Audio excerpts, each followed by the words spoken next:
In a surprising turn of events, Vice President Vance has revealed that there are currently no immediate intentions to deploy the National Guard to Chicago, despite President Trump's persistent interest in the matter over the past few weeks.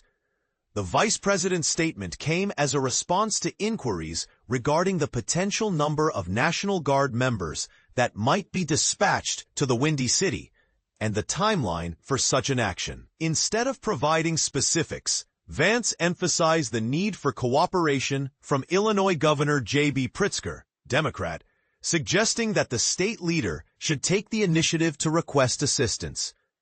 At this moment, there are no concrete plans, Vance clarified during a press briefing in Minneapolis, following his visit to the scene of last week's tragic school shooting. However, the president maintains that he possesses the legal power to safeguard American citizens, be it in Chicago or Washington, D.C.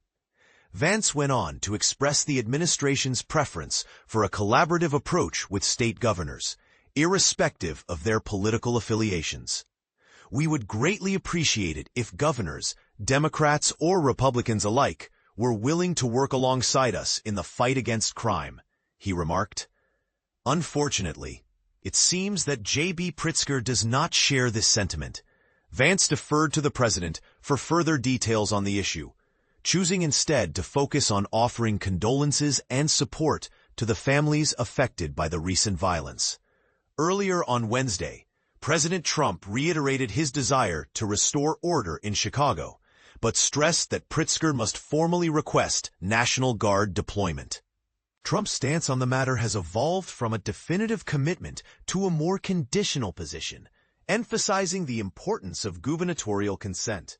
Interestingly, Trump recently authorized the deployment of federal law enforcement to Washington, D.C., capitalizing on the city's distinctive home rule that grants the president unilateral authority to act without local government approval.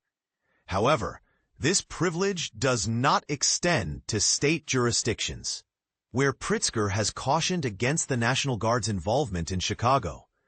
In a move that appears to target both Democratic and Republican-controlled areas, Trump has also considered New Orleans, a city with a Democratic mayor but a Republican governor, as a potential site for intensified crime-fighting efforts. This strategy follows his previous focus on predominantly Democratic-run cities like Chicago and Los Angeles.